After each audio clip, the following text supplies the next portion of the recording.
मुख्यमंत्री के तौर पे आज रामलीला मैदान पे आपने एक फोटो साझा करी।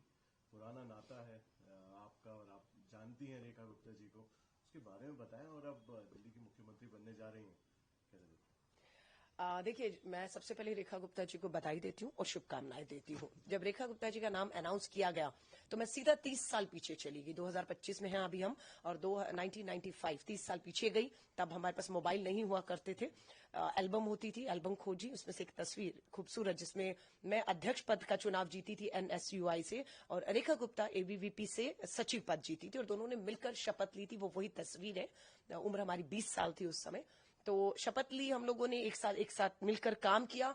आइडियोलॉजिकल लड़ाई उसके साथ थी, है और रहेगी, उस समय भी होती थी। वो अखिल भारतीय विद्यार्थी परिषद से तीनों जीते थे, मैं अकेली अध्यक्ष जीती थी। तो RSS के लोगों को लाना, लेक्चर करवाना उस विचारधारा को जिसका हम बिल्कुल विरोध में खड़े रहते हैं, खड़े हैं। हम गांधीयन को, आइडियोलॉजी के लोगों को लाकर हमारे अपना लड़ाई जो है एक संघर्ष रहता था।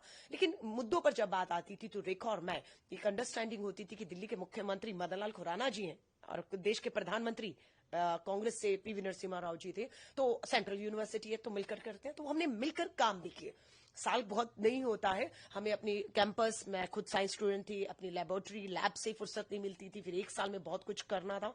लेकिन ये कि हम कर पाए। रेखा उस समय भी बहुत एग्रेसिव थी, क्योंकि वही RSS ABVP वाला एग्रेशन जो हमने पार्षद के तौर पर, उनका एक वीडियो मेरे सामने सुबह आया, क्योंकि वो जब पार्षद रही तो मैं कभी पार्षद नहीं रही, तो एक हाउस में हमें बैठने का मौका दोबारा नहीं मिला।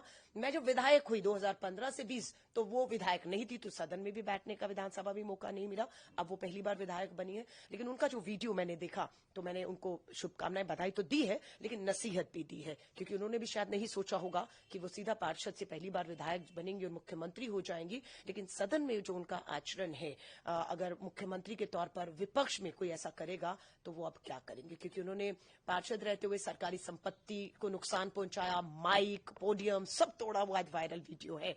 सो मैंने उनको नसीहत दी है कि अब ये जो चीजें आपका पीछा नहीं छोड़ेंगी, चैलेंज अंदर और बाहर दोनों रहेगा। मैं महिला कांग्रेस की राष्ट्रीय अध्यक्ष हूं और दिल्ली मेरी है। मैं बार बार कहती हूं, दिल्ली में बेटियों की सुरक्षा, महिलाओं की सुरक्षा एक महिला मुख्यमंत्री की प्राथमिकताओं पर होनी चाहिए।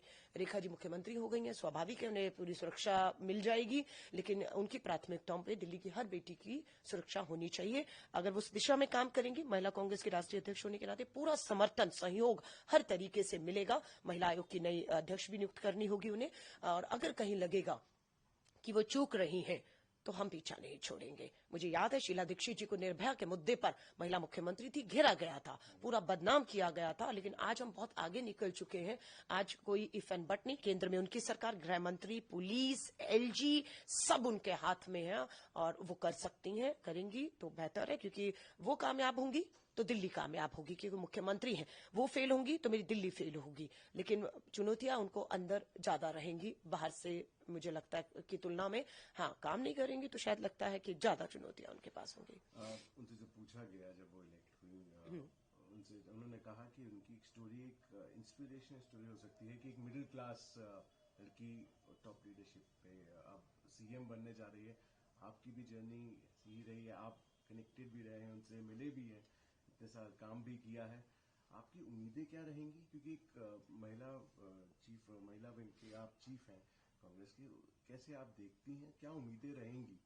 आपकी प्राथमिकता आपने अभी बताई, और क्या उम्मीद रहेंगी, क्योंकि आपने क्लोजली उनके साथ काम भी किया है, कैसे एडमिनिस्ट्रेटर? देखिए, मैं फिर कह रही हूँ, पहली बार वो विधायक हुई हैं, पहली बार वो विधानसभा में जाएंगी, और पूरा उनको कैबिनेट और पूरा शासन और प्रशासन को मिलकर लेकर चलना है, और with in a party challenge उनके सामने रहेगा। बिकॉज मैं जब पहली बार MLA बनी 5 साल, तो मुझे लगा पहले 1-2 साल तो सदन क्या है, प्रस्ताव कैसे आते हैं, कानून कैसे बनते हैं, और हर चीज एक विधायक के तौर पर एक बड़ी चुनौती। जब पहली बार बने, वो तो सीधा विधायक के बाद मुख्यमंत्री ही हो गई हैं, तो पूरी दिल्ली का चप्पा चप्पा उन्हें अभी जाना है ना, क्योंकि वो सिर्फ शालीमार बाग से पार्षद हुई, वहीं से विधायक हो गई, और दिल्ली की जो 70 विधानसभाएं, आप पूरी दिल्ली को उन्हें जानना होगा, दिल्ली की समस्याओं को जानना होगा, और दिल्ली की समस्याओं के हल एक महिला मुख्यमंत्री के पास होने चाहिए, ये हम उम्मीद करते हैं।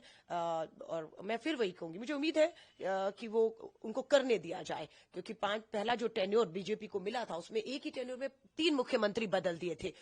मदन लाल खुराना जी, साहब सिंह वर्मा जी, फिर सुषमा स्वराज जी आई, और उसके बाद 2.5 साल लंबा इंतजार, क्योंकि सत्ता की लड़ाई, अब वो रेखा जी को मौका मिला है, लेकिन अब प्रवेश वर्मा जी बिल्कुल उनका मुंह उतरा हुआ है। विजेंद्र गुप्ता जी तो 10 साल लीडर विपक्ष वही लड़ते रहे आम आदमी पार्टी के सरकार के सामने, वो अभी नहीं है कहीं। और जिस तरीके से जो है आशीष सूद हो या सिरसा हो, पहली बार मंत्री हो रहे हैं, सो अनुभव बीच में आएगा और काम करने दिया जाए, या दिल्ली की सरकार केंद्र से चलेगी, फैसले वहां होंगे, सिर्फ मोहर लगेगी, ये सब आने वाला समय बताएगा उनके फैसलों में।